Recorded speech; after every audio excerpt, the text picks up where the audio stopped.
The shelter was quiet that morning, the kind of quiet that felt heavy, like the air itself carried too many stories it didn't want to tell.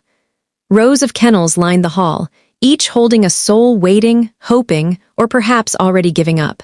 But in the last kennel on the left, a pair of soft brown eyes watched the door with a kind of hope that hurt to look at.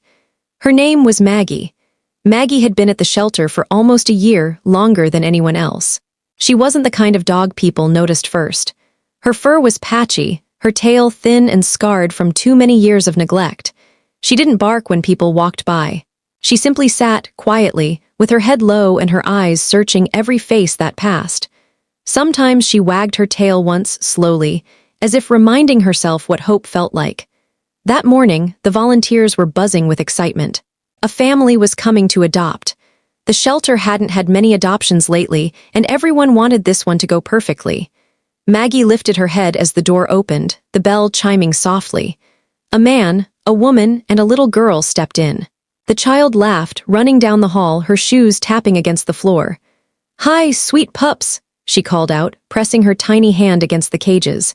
Dogs barked, tails wagged, energy filled the air. Maggie stood, ears perked, eyes following the little girl. The man stopped in front of a nearby kennel, looking at a young golden retriever who bounced happily. "This one looks perfect," he said. But the little girl wandered further down to the last kennel. Maggie stood perfectly still, afraid to move, afraid to hope. "Daddy," the girl whispered, crouching, "look at this one." Maggie tilted her head slightly, her eyes soft but distant. She had seen families before. She had watched them come and go. Every time someone stopped, she felt that flicker of warmth inside, only to watch it fade when they walked away. The man smiled gently. "Honey, that one looks a little older. Maybe she's been through too much." The shelter volunteer, Sarah, stepped closer. "Her name is Maggie," she said softly. "She's gentle and calm, just a bit shy. She's been here a while." The little girl pressed her hand against the kennel bars. Maggie hesitated, then took a small step forward, nose twitching. Their eyes met, a child's full of innocence and a dog's full of scars. For a moment, the world stood still. The girl smiled. "Hi, Maggie," she whispered. Sarah knelt, down beside the family. "She's a special girl," she said. "She's been waiting for the right person to see her." The father frowned slightly, looking at the other dogs again.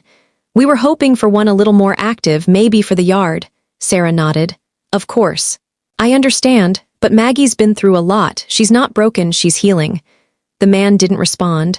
He turned away, calling for his daughter. "Come on, Emma, let's look at the other ones." The little girl hesitated. She looked back at Maggie, who now sat again, head low, as if she already knew.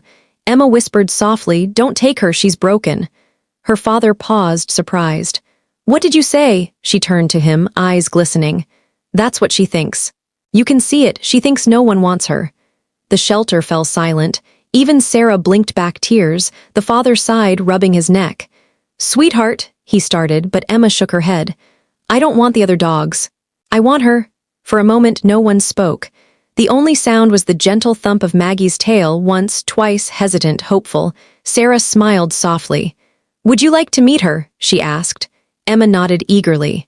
The kennel door opened with a metallic click. Maggie stepped out slowly, uncertain. Her paws hesitated on the cold floor, her body trembling slightly. Sarah knelt beside her, whispering, "It's okay, baby girl. You're safe." The little girl crouched low, holding out her hand. "Hi, Maggie," she said again, voice soft as a whisper. Maggie sniffed her fingers, then rested her head in Emma's palm. The moment was fragile, like a glass ornament about to break. Emma smiled, tears filling her eyes. "You're not broken," she said. "You're just waiting to be loved." The father watched, silent. His wife placed a hand on his shoulder. "She's the one," she said quietly. He sighed, finally smiling. "Yeah, she is." Sarah smiled through her tears. "Looks like Maggie finally found her family." The paperwork didn't take long, but Maggie's goodbye did. As Sarah clipped the leash and handed it to Emma, she knelt beside the old dog. "You're finally going home," she whispered, pressing her forehead against Maggie's. "You waited long enough." Maggie licked her cheek once, tail wagging slowly. As the family walked toward the door, the other dogs barked a chorus of farewells. Maggie looked back once, eyes soft and knowing. Sarah stood there, smiling through tears. "Goodbye, sweetheart," she whispered. The shelter felt quiet again after they left, But it was a different kind of quiet now, not empty, not heavy. Hope lingered in the air. Sarah walked to Maggie's empty kennel, ran her hand over the name tag, and smiled. "Don't take her, she's broken," she murmured to herself. Turns out she was the one who could fix hearts. Days later, Emma's family sent photos.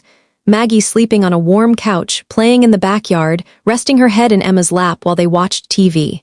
The little girl had tied a pink ribbon around Maggie's collar, the same color as her favorite dress. At the shelter, Sarah printed one of the photos and pinned it to the Happy Tales board, a wall filled with pictures of once-forgotten dogs now home.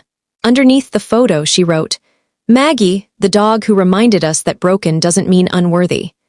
And somewhere, in a cozy home filled with laughter and love, Maggie finally slept without fear, her heart mended by the simplest kind of magic. Being seen, being chosen, being loved.